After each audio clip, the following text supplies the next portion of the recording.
Warahmatullahi wabarakatuh. Perkenalkan, nama saya Faisal Puji Hamdani. Saya mahasiswa psikologi dari Universitas Pancasila dengan nomor pokok mahasiswa 6022212102. Pada kesempatan kali ini, saya ingin menjelaskan materi yang telah saya buat yang berjudul Tips Menghadapi Anak yang Mengalami Disgrafia.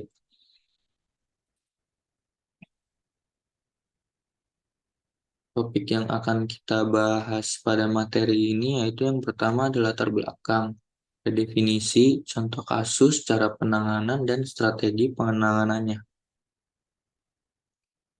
Masuk ke pembahasan pertama yaitu latar belakang.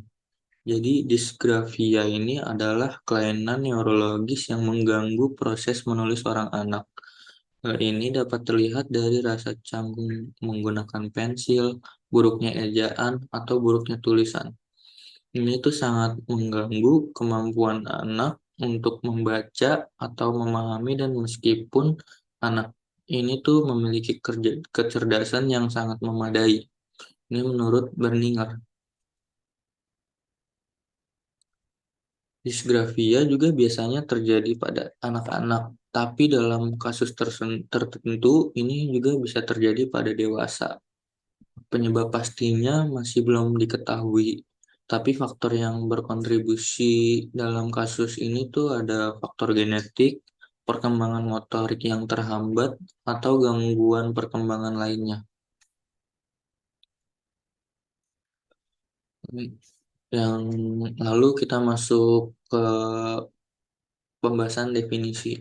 Disgrafia adalah gangguan dalam menulis yang ditandai oleh kesulitan dalam mengontrol gerakan tangan.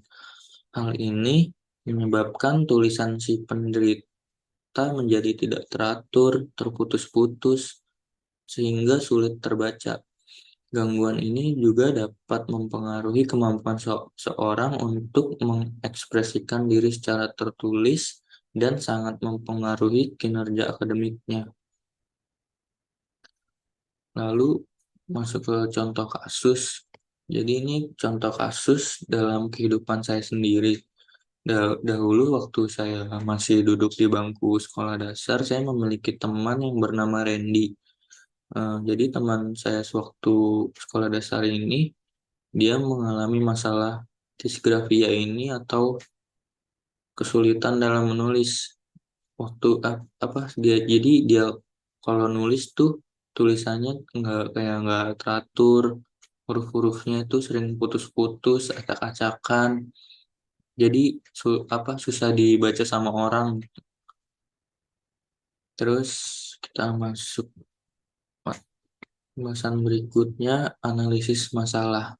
Dari kasus teman saya Randy tersebut itu eh, bisa dilihat kalau teman saya itu mengalami kesulitan dalam mengontrol gerakan tangannya sehingga tulisannya itu jadi nggak teratur, sulit dibaca, bisa dipastiin dia itu mengalami disgrafia ini.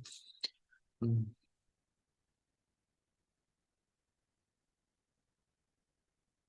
Masuk ke materi pembahasan berikutnya, penanganan.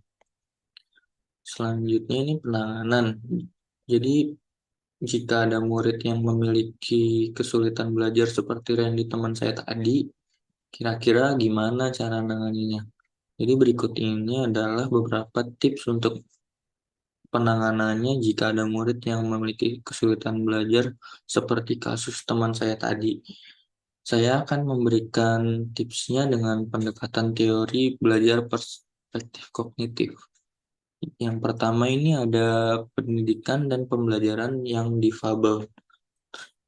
Jadi ini tuh artinya guru perlu menyadari kondisinya dan menerapkan pendekatan yang memperhatikan kebutuhan si penderita, kayak ngasih instruksi yang jelas dan memberikan waktu tambahan untuk si penderita ini menyelesaikan tugas tulisannya.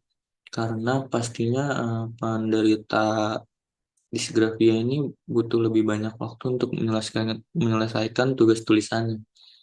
Yang kedua ada umpan balik yang konstruktif. Maksudnya itu Kayak guru bisa kasih pujian dan pengakuan atas usaha yang dilakuin sama penderita disgrafia ini. Apa?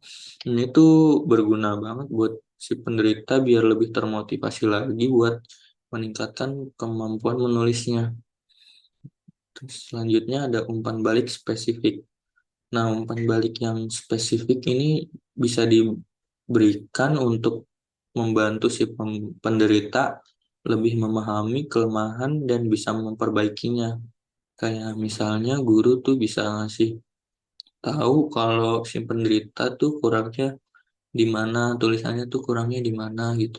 Tapi sebisa mungkin jangan nyinggung perasaannya gitu. Selanjutnya, yang keempat, sertakan peran orang tua. Orang tua juga dapat menjadi mitra penting dalam pendekatan penanganan disgrafia ini. Guru bisa ngasih tahu kalau ke orang tuanya dan bisa diskusiin kalau anaknya itu punya kesulitan belajar yang namanya disgrafia ini. Jelasin tentang disgrafia ini kalau ini tuh artinya kayak kesulitan belajar yang mempengaruhi kesulitan menulis. Terus yang kelima, yang terakhir dari cara penanganan ini pembangunan kepercayaan diri. Jadi yang kelima ini mengembangkan kepercayaan diri adalah hal yang penting dalam menghadapi disgrafia ini.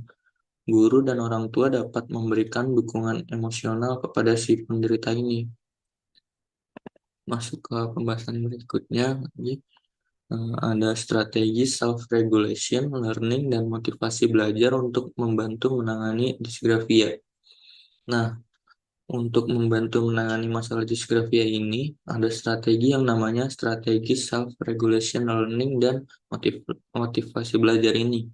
Nah, kira-kira strateginya tuh kayak gini. Yang pertama itu penetapan tujuan. Penetapan tujuan tuh kita bisa bantu si penderita ini buat netapin tujuan yang spesifik dan realistis dalam menulis. Tujuan ini bisa dikaitin sama meningkatkan kejelasan tulisan dia, kekonsistenan dalam penggunaan huruf, dan kemampuan menulis dalam batas garis yang udah ditentukan. Jadi biar tahu gitu kalau nulis tuh ada batasnya, ada garisnya, biar tulisannya jadi lebih bagus lagi. Terus yang kedua ada monitoring. Monitoring ini gunanya untuk biar kita bisa ngawasin dan mantau si penderita ini eh, kemajuannya sama kemampuan menulisnya tuh sampai mana. Terus yang ketiga memperkaya pengalaman belajar. Kita bisa bantu si penderita untuk menjelajahi berbagai genre tulisan dan topik yang menarik minatnya. Yang keempat, yang terakhir, buat program kelas tambahan. Untuk para guru, bisa membuat kelas tambahan untuk si penderita disgrafia ini.